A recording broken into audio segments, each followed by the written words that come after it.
نحمده ونستعينه ونستغفره ونؤمن به ونتوكل عليه ونعوذ بالله من شرور أنفسنا ومن سيئات أعمالنا من يهد الله فلا مضل له ومن يضلل فلا هادي له ونشهد أن لا إله إلا الله وحده لا شريك له ونشهد أن سيدنا ومولانا محمدا عبده ورسوله صلى الله عليه وسلم تسليما كثيرا كثيرا أما بعد فأعوذ بالله من الشيطان الرجيم بسم الله الرحمن الرحيم لن ينال الله لحومها ولا دماؤها ولكن يناله التقوى منكم.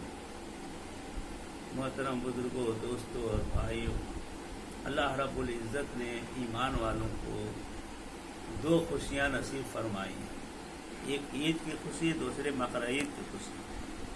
بقرعید کی خوشی میں سب سے بڑی آزمائش ہے کہ اللہ رب العزت نے اس میں ابراہیم علیہ السلام کی زبردست آزمائش لی ہے. ابراہیم ربہ بکلمات فاتمہن، جب ابراہیم علیہ السلام کو میں نے آزمائش لی تو ہر آزمائش میں کامیاب ہوئے.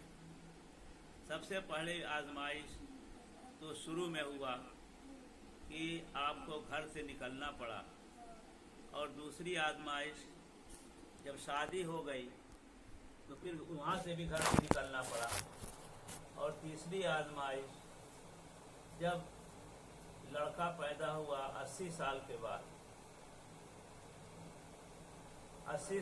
بعد، اور تب اللہ رب العزت نے زبردست آزمائش کی.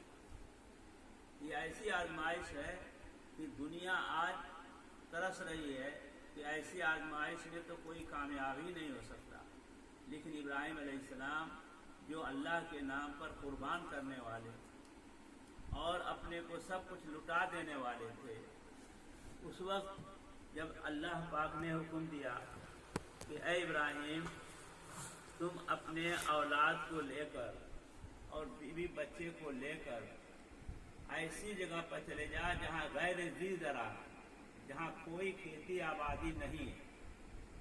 ابراہیم علیہ السلام نے کہا کہ اللہ، ہم کیسے جا سکتے ہیں؟ اللہ پاک نے فرمایا جبریل علیہ السلام تمہارے ساتھ ہوں گے، لیکن تم وہاں اپنے بیوی بچے سے بات نہیں کرنا. یہ دوسری بڑی آزمائش ہے. ایک تو بیابان میں لے جا کر چھوڑ دینا، اور دوسرا بات بھی نہ کرنا. یہ تو اور زبردست آزمائش ہے. لیکن ابراہیم علیہ السلام جو اللہ کے خلیل ہیں، جو اللہ کے لاڈلے ہیں، جو اللہ کے پیارے ہیں، وہ سب کچھ قربان کر دینا آسان سمجھتے ہیں. چنانچہ لے کر کے جبریل علیہ السلام کے ساتھ آج وہاں پہنچے جہاں خانہ کعبہ ہے. وہاں جانے کے بعد سے ابراہیم علیہ السلام تھوڑی سی کھجور اور تھوڑا سا پانی لیے ہوئے اور بیوی بچے کو وہی اونٹ سے اتار دیا اور چلنے لگے. ابراہیم علیہ السلام جب چلنے لگے تو حضرت حاجرہ نے پوچھا، اے میرے سرتاج، مجھ سے کیا غلطی ہو گئی کہ مجھ کو اس بیابان میں چھوڑ کر چلے جا رہے ہیں؟ لیکن ابراہیم علیہ السلام بالکل ساکت ہیں، خاموش ہیں، کچھ نہیں بول رہے ہیں. پھر حضرت حاجرہ نے پوچھا، اے میرے سرتاج، کیا اللہ کا حکم ہے؟ تو ابراہیم علیہ السلام نے کہا، نعم، ہاں اللہ کا حکم ہے. تو پھر حاجرہ علیہ السلام نے کہا کہ اللہ کا حکم بنانے کے لیے ہوتا ہے، بگاڑنے کے لیے نہیں ہوتا. جائیے، ہمارا اللہ ہمارے لیے کافی ہے. اسی کو کہتے حسبنا اللہ و نعم الوکیل، نعم المولا و نعم النصیر. چنانچہ ابراہیم علیہ السلام تو چلے گئے. اب تھوڑے سے پانی اور تھوڑے سا کھجور جو تھا وہ کہاں تک کام دیتا. دوسرے دن ختم ہو گیا. جب ختم ہو گیا تو لڑکا پیاسا ہوا، اب پیاس کے مارے تڑپ رہا ہے، پیر پٹک رہا ہے، اور ماں ہاجرہ پریشان ہے، صفا مروہ کے بیچ میں بیٹھی ہیں، اور صفا پر جاتی ہیں، پھر مروہ پر جاتی ہیں، پھر صفا پر آتی ہیں، پھر مروہ پر جاتی ہیں، تھوڑے دور چلتی ہیں اور پھر دوڑتی ہیں بیچ میں، پھر آ کر دیکھتی ہیں کہ بچے کو کچھ ہو نہ جائے. اس طرح 7 چکر لگایا. جب 7 چکر لگایا تو اللہ رب العزت نے جبرائیل علیہ السلام کو بھیج دیا اور وہ انہوں نے آ کر کے پر مارا اسماعیل علیہ السلام کے قدم پر اور وہاں سے پانی بہنے لگا۔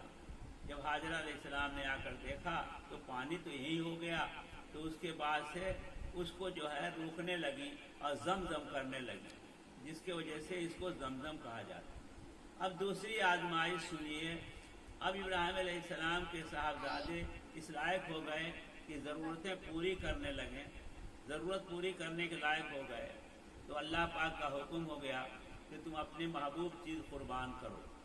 تو اب محبوب چیز قربان کرنے کے لیے پہلے تو انہوں نے 100 اونٹ قربان کیے، لیکن پھر دوسرے روز خواب دیکھتے ہیں کہ اپنی محبوب چیز قربان کرو، پھر دوسرے دن 100 اونٹ قربان کیے، پھر اس کے بعد سے تیسرے دن خواب دیکھا کہ اپنا محبوب چیز قربان کرو، تو کہا کہ بس لڑکے سے زیادہ کوئی محبوب نہیں، اس لیے کہ 80 سال کے بعد لڑکا ہوا تھا، تو ظاہر بات ہے کتنا محبوب ہوگا۔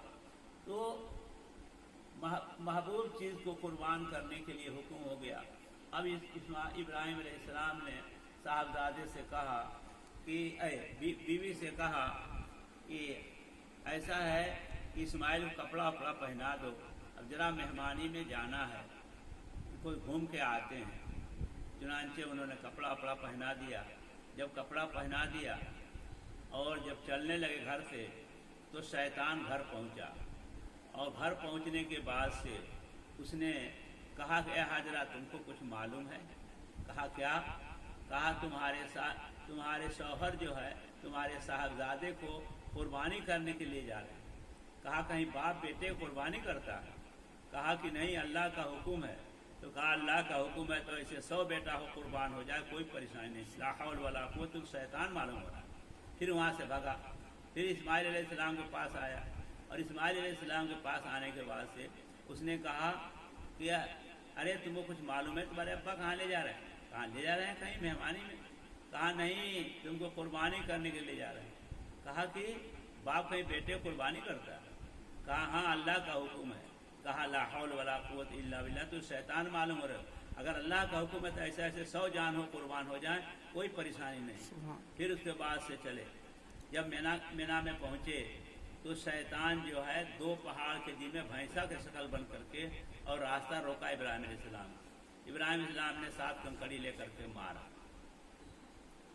اور پھر راستہ چھوڑا، پھر آگے جا کر روکا، پھر مارا، پھر آگے چھوڑا، پھر مارا، پھر اس کے بعد سے مذبح پر پہنچ گئے۔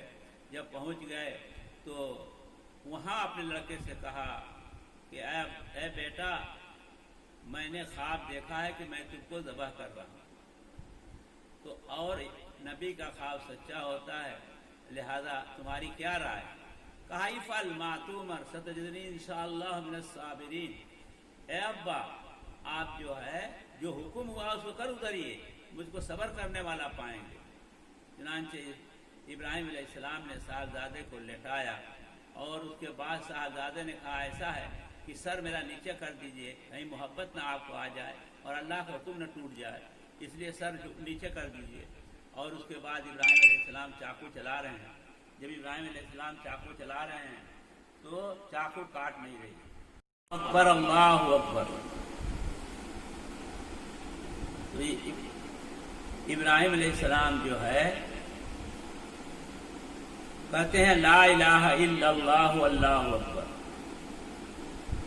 اتنے میں جبرائیل علیہ السلام نے میڈھا لا کر کے رکھ دیا اور ابراہیم علیہ السلام نے اسے قتل کر دیا، اور اسماعیل علیہ السلام بچ گئے لیکن ذبیح اللہ کے نام سے مشہور ہو گئے۔ اور یہ آزمائش بہت زبردست آزمائش تھی۔ آج اسی آزمائش کو مسلمان جو ہے بکرے کی شکل میں، بھینسے کے شکل میں، ڈمبے کے شکل میں قربانی کرتا ہے، حالانکہ وہ اصل قربانی جو ہے یہ دل کی قربانی ہے، اصل چیز اللہ سے تعلق بنانا ہے۔ اسی لیے کہا گیا کہ لن ینال اللہ لحومها ولا دماؤها ولکن ینال التقوی منکم، کہ تمہارے اللہ کے یہاں تمہارا گوشت پہنچتا ہے نہ گوشت پہنچتا ہے، اللہ کے یہاں تو تمہارے دل کا تقوی پہنچتا ہے۔ اس لیے قربانی کریں تو ریا نہ ہو، دکھاوا نہ ہو،